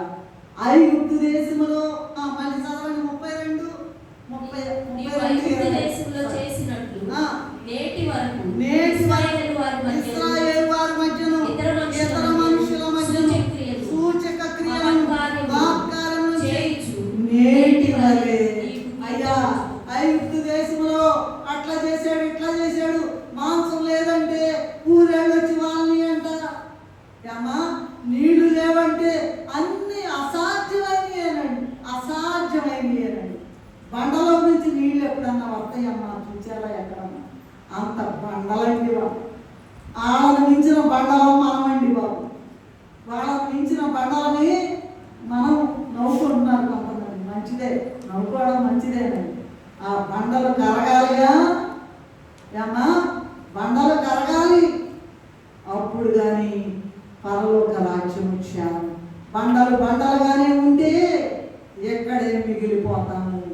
ఆవగింజంత పాపం ఉన్నట్లయితే అది 100 కేజీల బరువు అయిపోయి ఇక్కడే మిగిలిపోతాము. తైలాభిషేకం ఎందుకు? ఆ లెక్కన తైలాభిషేకం అక్కర్లా. కనుక ఏంటండి ఆ అభిషేకం పొందినటువంటి పొందిన వారికి కలిగే ప్రయోజనాలు చెప్పుకున్నాం. నెక్స్ట్ 5వది ఏంటంటే దేవుని పని కొరకు వాడబడే వారందరి అభిషేకం అంట. అందరికీ ఒకటిగా ఉండదంట. ఒక్కొక్కరి చెప్పాను, జస్ట్ నేను ఉదహరిస్తూ వెళ్ళిపోయాను. కానీ ఇక్కడ కొంచెం ఇన్ఫర్మేటరీగా నేను చెప్తాను. ఏంటంటే యేసయ్య అభిషేకం వేరట, మోషే గారి అభిషేకం వేరట, 70 మంది ఇశ్రాయేలీయుల అభిషేకం వేరట. అయితే గ్రంథములో లేకుండా లేదా గ్రంథములో కాకుండా గ్రంథము వెలుపల ఉన్నటువంటి మనుషులు ఉన్నారు. వాళ్ళలో భూమి మీద ఉన్నటువంటి గొప్ప దైవజనుడు అంటే దేవదాసయ్య గారి యొక్క అభిషేకం. ఏంటంట? దేవదాసయ్య గారి యొక్క అభిషేకం. 90 సంవత్సరాల ప్రాయంలో మంచంలో పడుకుని వచ్చిన వాళ్ళందరికీ కూడా నువ్వేది వచ్చావు, నువ్వు ఎక్కడి నుంచి వచ్చావు, నీ స్థాయి ఏంటి మొత్తం చెప్పేస్తాను. అదే అభిషేకం. కనుక దేవుని పని కొరకు వాడబడేటువంటి వారి యొక్క అభిషేకాలు వేరు. వాటిల్లో అంటే రాజుల్లో, ప్రవక్తల్లో అందరికన్నా ఎక్కువ ఎవరు చెప్పలా? అబ్బాయి ఫస్ట్ మాట ప్రభు అంట. ఎవరు చెప్పలా? ఏమా యేసయ్య కాడు పెట్టుకుంటే అక్కడ జవాబులు ఇస్తారు. అందులో ఉంటనే ఏదో ఒకటి గుంపులో అంటారు. ఇంకో మాట అన్నాను నేను, గుంపులో వెళ్ళిపోవడం. అయ్యి గుంపుతోనే నరకానికి పద. కొన్ని సంవత్సరాల క్రితమంట రష్యా వాళ్ళంట తవ్వుతున్నారంట. ఇంకా ఏముంటుందో అని తవ్వుతుంటే భయంకరమైన హాహాకారాలట. అమ్మో, ఆ హాహాకారాలు విని గజగజాముడి ఇంకా అవ్వండి, ఇంకా తవ్వబాకండి, చచ్చిన వాళ్ళందరూ, నరకంలో కాలి వాళ్ళందరూ ఇంకా వెళ్ళి తవ్వండి ఏంటో తెలుసుకుందామని అంతవరకు దేవుడు నియమించింది. అంతవరకు నీ సంగతి ఏమా, నీ సంగతి. దేవుని పని కొరకు వాడబడే వారి అందరి అభిషేకం ఒక్కటే కాదు. సరే, అసలు మన దగ్గరికి వద్దాం. చూడండి, మన దగ్గరికి వస్తే మన శరీరం అనేటువంటి దేవాలయము అభిషేకించబడాలి. అస్సలు శిస్సలైన పాయింట్ ఇది. ఇన్నిసార్లు చర్చికి వచ్చినా, గుడి దొంగలున్నా బడి దొంగలున్నా, ఎన్నిసార్లు గుడికి వచ్చినా అసలు మెయిన్ పాయింట్ ఏంటో తెలుసా? మొదటి కొరింథీ అందరికీ తెలుసు 3:16, 6:19 మన దేహము దేవునికి ఆలయం గనుక, చదువుతారా? దేవుని మహిమ పరచుడి. ఎట్లా మహిమపరచాలంట? నడినెత్తి నుండి అరికాలు వరకు, శిరస్సు నుండి సిరిపాదముల వరకు దేవుని మహిమపరచినట్లయితే నీకు రోగం రాదు. ఐగుప్తీయులకు వచ్చిన రోగాల్లో నీకు ఏది కూడా చాలని ప్రభు వాగ్దానం చేశారు. ఆ వాగ్దానములు నమ్ముడి. ఈ రీతిగా ప్రభువుని సన్మానించుకొని వాగ్దానములు చూడుడి. దేవుని గ్రంథ వాగ్దానములు చూడు. వాగ్దానములే జరుగా వలసిన కార్యములు వాగ్దానములు నమ్ముడి. ఈ రీతిగా ప్రభు అసలు ఆ వాగ్దానాలే మర్చిపోతాం. ఈ రోగం దక్కట్లేదేంటి, ఈ క్యాన్సర్ తగ్గట్లేదేంటి, ఇంకా పిల్లలు పట్టలేదేంటి, ఇంకా పెళ్లి కావట్లేదేంటి, ఏంటి కాలుతో తొక్కేస్తారు. ప్రభువుని నువ్వు అడిగితే ప్రభావం ఇస్తానన్నా కదా, ప్రభా ఏంటయ్యా నాకు అని కాళ్ళు పట్టుకోవడం చేతగాక ఏడవాలి మనం. అంటే ప్రభు ఇస్తారు. మీరు నా నామమున యోహాను 14:14 ఏది అడిగినా నేను ఇస్తానన్నారు. ఇదిరా ఏమా అలా ఒక్కటే ఇస్తారా? ఇది ఎవరా? పిల్లలు నీరా? పెళ్లి చేయడా? ఇల్లు ఎవరా? ఉద్యోగం నీరా? ఏది ఎవరా? సమాధానం ఇరా ఇంట్లో ఇస్తారు. అడగడం చేతకాక దొడ్డమై కొట్టుకొని భూమి మీద కొట్టుకుని చస్తూ, ఎందుకమ్మా ఈ బ్రతుకులు? అది నేను కూడా నాకు కూడా అప్లై చేసుకుంటాను. ఒకరికి చెప్పే ముందు నా సంగతి నాకు దడ ఉంటుంది కనుక మరి మన శరీరం అనే దేవాలయం. ఒక మాట థింక్ ట్వైస్, రెండు ఇంగ్లీష్ మాటలు. Think twice before you speak. ఒక పని చేయాలంటే, ఒక మాట మాట్లాడాలంటే ఆలోచించి చేయండి. కాదు ఎట్లా పడితే అందరూ పోతున్నారు కదా, పద ఎక్కడ పోతున్నారు? నరకానికి పోతున్నారు. మనం కూడా నరకానికి వెళ్తాము. రేపు వచ్చిన కమ్ముకుంటూ వస్తోంది కడవరి దినము, అయ్యో అయ్యో మనమెంతో వేదన విన్నాము, కమ్ముకుంటూ వస్తోంది. మనకు తెలియదు. వచ్చేసిన తర్వాత కొండలారా మా మీద పడండి, మమ్మల్ని దాచిపెట్టండి, గుహల్లో వెళ్తారంట. ఆగట్లా, ఏది ఆగట్లా. ఎన్నో ఇప్పుడు పేపర్లో చూసా, మొత్తం బురద కప్పుకుపోయిందంట. ఇళ్ళు, సినిమా హాలు, ఫ్యాక్టరీలు మొత్తం బురద పైకట్టే. ఎంత ఎత్తుంటాయి? నువ్వేం చేస్తా? ఆయన అడిగినట్లయితే, సర్వాధికారిని అడిగినట్లయితే నీకు ఏది కావాలో అది ఇచ్చి వేస్తాను. మరి కీర్తన గ్రంథంలో దేవదాసయ్య గారు రాశారు. తెలుగు క్రైస్తవ కీర్తనలు 56 మనం పాడుకోవట్లేదు. ఆంధ్ర క్రైస్తవ కీర్తనలు 440. మన ఇష్టాన్ని కొట్టివేసి అంత అయ్యా చేయమంటావా?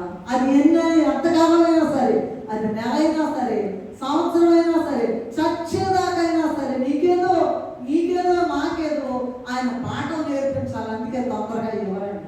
పొగరబట్టి పోతామని, గర్వించిపోతామని, పొగరబట్టిన మాటలు మాట్లాడకుడి అంటూ ఉన్నారు. ద్రోహులారా అని పిలిచారు. అమ్మా కనుక మరి మన ఇష్టానికి, నా ఇష్టం ఇదిగో నీ ఇష్టముగా చేయ అని అంటున్నా. మొత్తం నా అవయవాన్ని కూడా, నా శిరస్సు నీ ఇష్టం, నా నోరు నీ ఇష్టం, నీ ఇష్టం వచ్చిన మాటలు మాట్లాడాలి. నా చెవులు నీ ఇష్టం, నీకు ఇష్టం వచ్చిన మాటలే నేను వినాలా, చెత్త మాటలు నేను వినకూడదు. ఒకళ్ళ మీద విమర్శించే విమర్శలు నేను వినకూడదు. నా చేతులు నీ ఇష్టం, నీ పచ్చేని, నా కాళ్ళు నీ ఇష్టం. సినిమాలకు వెళ్ళకుండా ఎక్కడ నీ ఆరాధనకి వెళ్ళాలి, నిన్ను చూడాలి.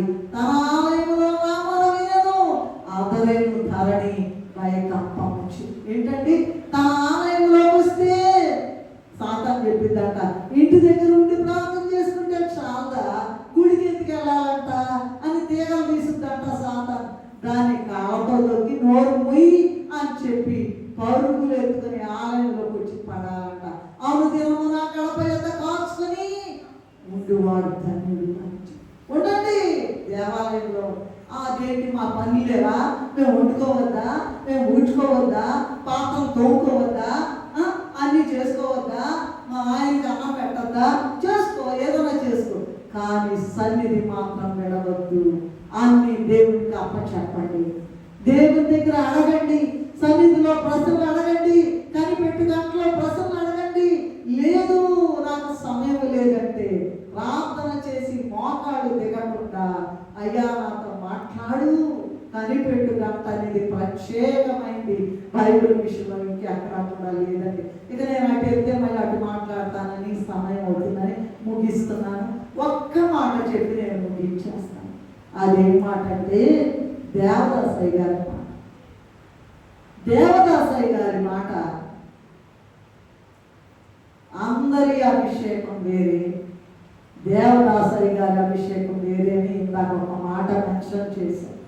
ఆయన బర్హాంపూర్లో, ఒరిస్సాలో ఉన్న బర్హాంపూర్లో ఆత్మారామ గారి సన్నిధిలో అయ్యగారికి అభిషేకం జరిగింది. పరలోకం అంతా దిగి వచ్చిందట. మరి ఆ అభిషేకాన్ని బట్టి అయ్యగారంట బేతేలు హౌస్ వరండాలో కూర్చుంటే, విన్నారా ఈ మాట? వినాలి అందరూ. అయ్యగారు అభిషేకం మనం అసలు సోదిలో కూడా ఉంటాం అక్కడ. ఏంటండి సోదిలో కూడా పనికి రామంట. లోకపు మాట అది మంచి మాట కాదు. మనకు అసలు దాంట్లో కూడా ఉన్నామండి, అసలు ఆలోచనలో కూడా. అయ్యగారు బేతేలు హౌస్ వరండాలో కూర్చుంటే ఒకేసారి, ఒకే రోజు, ఒకే సమయానికి 52 ఓళ్ళలో జరిగిన విషయం అనేది. 52 ఓళ్ళలో ఎట్ ఎ టైం కనపడ్డారు.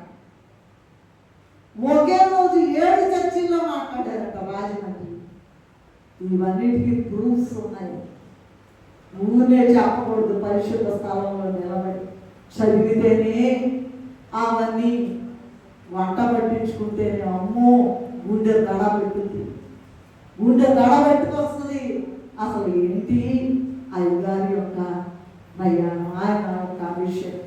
52 మంది కట ఒకేసారి వారి ఓళ్ళలు, వారి ఓళ్ళ ఆయన కట్టేమో మంచం మీద, కట్టంటే శరీరం 3 రోజులు పాతాళలోకానికి వెళ్ళేవాళ్ళట, భూలోకంలో ఉండేవాళ్ళట, పరలోకానికి వెళ్ళిపోయి మేము బాగా ఎక్కువగా ఇలాంటివన్నీ నేర్చుకున్నామండి. ఏంటంటే విజయవాడకి అందరు ప్రెసిడెంట్లు వచ్చేవాళ్ళు, అందరు సన్నిధి పనులు వచ్చేవాళ్ళు.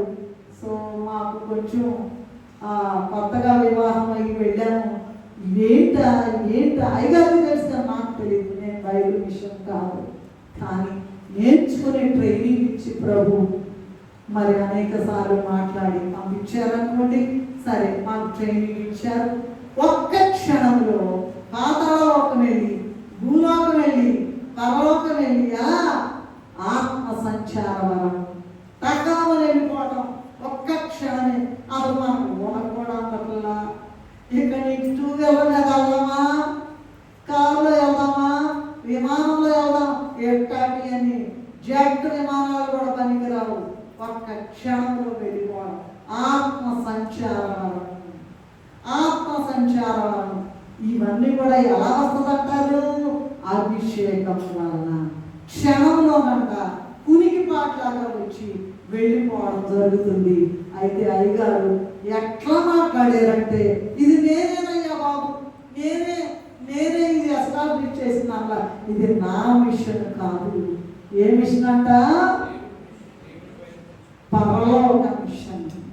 బైబిల్ మిషన్ నాయకుడు కలువరి నాడు ప్రియసుడు పాదరు దేవదాసు ఎన్నో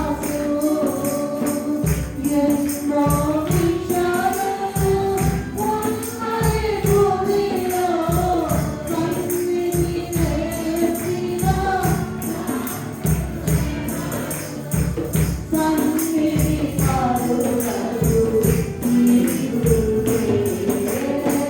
పరుగలు నీవులే. సన్నిధి పరుగలు నీవులే.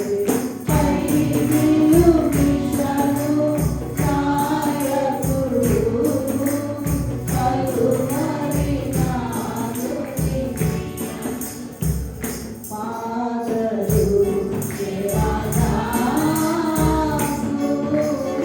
అందుకే మనం చివరి పాట అందరం నిలబడి పాడాము. ఏం పాట అది? చేరి పిలుచుచుంటిమయ్యా. గెట్టినోళ్ళు ఏమంటారంటే, అదేంటి చచ్చిపోయిన వాళ్ళు పిలుస్తారేంటి అంటారు. చచ్చిపోయిన వాళ్ళు కదా. మన మధ్య మీతోనే ఉంటానబ్బాయి, మీతోనే ఉంటా, నీ ప్రార్థనలు వింటా, నీ విజ్ఞాపనలు వింటా. నేను వెళ్ళి అక్కడ పరలోకంలో కుడి వైపున మరి విజ్ఞాపన చేస్తున్న యేసు ప్రభుతో కలిసి, ఇది నా మిషన్ కాదు, పరలోక మిషన్. అయ్యా మేము నీ దగ్గరికి రాలేం కదయ్యా, ఆత్మ బలమునైనా అందించవయ్యా అని రాశారు. ఆత్మ బలం ఎలా వస్తుందో తెలుసా? తైలాభిషేకం పొందడం ద్వారా. అభిషేకం కొరకు ప్రార్థన చేసుకోండి. ఎట్లా పడితే అట్లా ఉండదు. 5 నుంచోండి. ఎందుకంటే ప్రభు వచ్చి వేశారు కనుక మరి ప్రభువుకి మనం స్థలం ఇవ్వాలి. ఎట్లా పడితే అలా కూర్చోకూడదు. అయ్యగారు వచ్చి అభిషేకం చేస్తారు. ప్రేమ కలిగిన మా తండ్రి, ఈ గొప్ప విషయం ఒక్క మాట మాట్లాడడానికి కూడా నేను తగను, పేరెత్తడానికి కూడా తగను. కానీ మీరే స్వయముగా కనపడి మాట్లాడి, దేవదాసైనా మీరే కనపడి మాట్లాడి, మీ యొక్క పనిలో ఒక చిన్న పాత్రగా వాడుకుంటూ ఉన్నారు. మమ్మల్ని అందరినీ కూడా అట్టి పాత్రలుగా, పనికిరాని పాత్రలని పారవేయద్దయ్యా, పొంగి పొరల పాత్రగా మమ్మల్ని ఉంచమని. అయ్యా ఒక్కొక్కరు ఒక్కొక్క పాత్రలు. ఈ వాక్యం విన్న ప్రతి ఒక్కరు కూడా దేవుని కొరకు నేనేం చేయాలి, ఎన్ని చేసినా లాభం లేదు, ఎన్ని ఉద్యోగాలు చేసినా లాభం లేదు, ఎంత గౌరవం పొందినా లాభం లేదు, ఎంత హోదా పొందినా లాభం లేదు. కానీ నీ కొరకు పని చేస్తే అది మాకు మార్పులు సంపాదించి పెట్టుద్ది. కనుక బడా నమ్మకస్తులని నీ దగ్గర అందరూ కూడా బహుమానం అందుకుంటుంటే, ఈ తైలాభిషేకం ద్వారా నీ ఆత్మను మా మీద బలముగా కుమ్మరించి ప్రభువా, నీ యొద్ద మేము నాయన గొప్ప సర్టిఫికేట్ డిగ్రీలు నాయన పొందుకునే కృప దయచేయండి. నిద్రపోకుండా ఇప్పుడుకైనా మేలుకొని ప్రభా, పరుగులెత్తి నీ సన్నిధికి వచ్చి నీ పనిని చేయడానికి ప్రతి ఒక్కరిని అభిషేకించి ప్రభా, నీ పని కొరకు సిద్ధపరచుకోమని. ఈ మా సంఘము ఎవరు తప్పిపోకుండా తండ్రి, నీ రాకడలో రాకడ వేగం ఎక్కడానికి ప్రతి బిడ్డను సిద్ధపరచుదని. ఈ దినం రాలేక మిస్ అయిపోయిన వాళ్ళందరికీ కూడా అయ్యా వారిని క్షమించి దేవా, వారికి కూడా మరొక అవకాశం దయచేయమని మీరే దిగి వచ్చి మాట్లాడినందుకు మీకు చేతులెత్తి నమస్కరిస్తూ, సర్వాధికారి అయిన తైలాభిషేకకర్త అయిన యేసు నామములో స్తుతించి వేడుకుంటున్నాము తండ్రి.